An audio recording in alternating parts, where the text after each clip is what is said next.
Hi.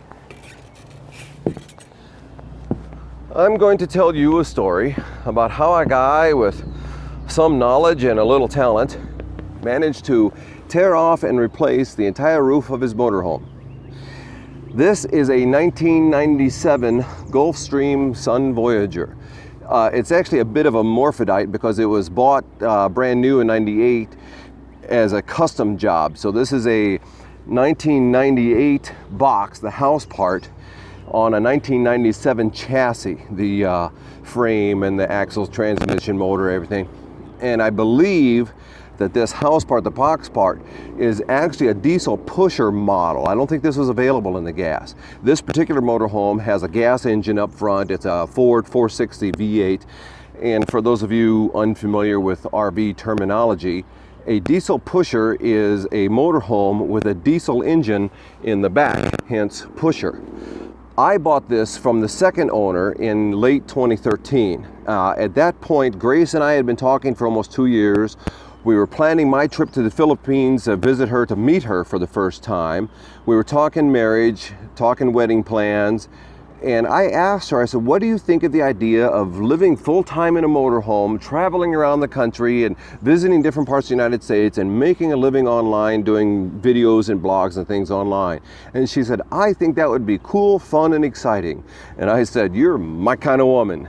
And it's really kind of funny because she's born and raised in the Philippines. She's never seen, still to this day, has never seen a motorhome. She's seen videos and pictures and she has some idea, but she really doesn't know what a motorhome is. So it's kind of a big leap of faith for her. When I bought this in late 2013 from the second owner, I was assured that there's no leaks. There had been a leak up front where the front cap meets the roof, and they had sealed that up. And the second owner assured me that he had fixed it. There was no more leaking there. I'm not entirely sure that's the truth. There was a big line of various types of caulks and sealants across that front gap there, the front seal, and it was just a mess. He assured me that that was the only spot that had ever leaked and there was no other leaks at all. Well, I thought I knew what I was doing. I had been subscribed to all these different RV newsletters. I had visited all these different forums. I'd done all kinds of research for 2 or 3 years previous to this, and I thought I knew what to look for in a used RV, but I really let my enthusiasm override my critical thinking. And here's a perfect example of excitement overriding common sense. I bought this thing, well, let me back up a little bit. On the second day when I went to look at this the second time, it had been raining a little bit earlier that day, and we were walking through the motorhome, and back in the bathroom area, in the bathtub, underneath this skylight, there was a big drop of water, not a puddle really, just kind of a plop of water. You could see that the water dripped there, or maybe dripped a few times. And I asked the fella about it. I said, is the roof leaking here? Where's that coming from? Oh, my wife was doing some cleaning there, but that's probably where that's from. There's no leaks anywhere. There's no leaks anywhere. Don't worry about that. Well, when I got this thing home, 2 days later, 3 days later, we got a rain in the afternoon. Not a heavy torrential downpour, just a steady soaking rain for a couple hours. I thought this is a good chance to see if that's leaking up front again. So I came in the motorhome and went up front. I looked, and the roof over the ceiling over the driver's head was dry. No problem there. But I heard this sound, and I'm like, what in the world?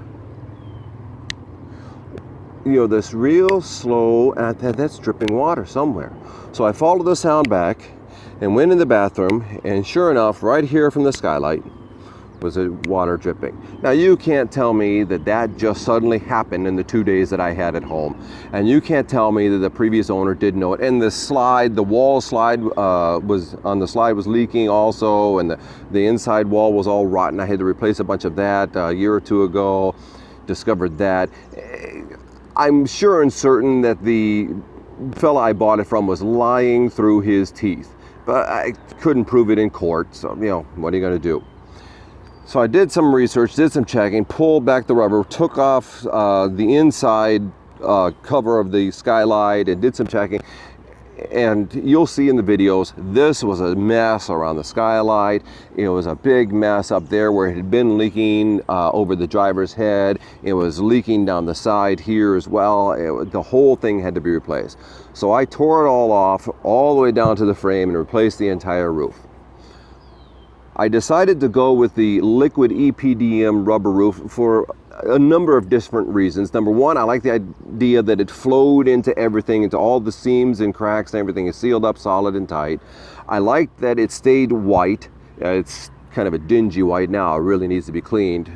We're sitting here in the winter storage location of this motorhome, but it stays white. The sheet EPDM rubber roofs, they're black with a white coating, and that stuff gets kind of chalky and comes off. And you can see in some of my early videos from the original roof that was on here, you can see even my footprints where I walked, and it just, because it was so old, just stepping on it pulled up the chalkiness, pulled up that cover off of that coating off of that black roof. And this stays white, so white is much cooler. And I had the idea of using this Eternabond tape with the paint over the top of it to seal up around the roofing components, and that just doesn't work with that EPDM sheet rubber because it has that coating on it. That coating gets dry and flaky and comes off, and so then this tape will start to flake up and come off. Now, I'll warn you right now, caveat emptor, or maybe since this is a video, it's caveat videntium, let the viewer beware. We do not make how-to videos. This is not a how-to series. This is a how I did it series. You can learn from what works for me. You can learn from my mistakes, probably a lot more of the latter. I'm fully aware that many of the conditions and procedures and methods used here were less than optimal. The camera work is not very good. It was all shot entirely with my phone, my Samsung S4, handheld, and the video is shaky. The focus is not very good. The sound quality is not very good. There were whole steps and procedures that I just didn't videotape because I didn't have time, or I didn't think to get my phone out and set it up and record what I was doing. And then when I did have the phone out and recording, I just let it go on and on and on, and the long, boring stretches of stupidity.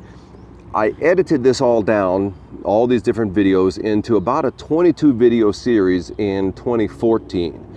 And just recently, I looked at it all again and re-edited it all because I was watching it thinking, oh, I am just so pedantic, just so tedious and dull and monotonous. And so I tried to edit out the boring parts and the repetitive parts and some of the overly tedious nonsense. And so I edited it down into fewer videos, and I edited it down from, long, boring videos into shorter, boring videos. So is that better or worse? I don't know. But before this introduction video gets long and boring, or longer and more boring, I mean, let's be honest, I'm going to take you back in time to 2013 and show you what I did and how I did it. Let's go.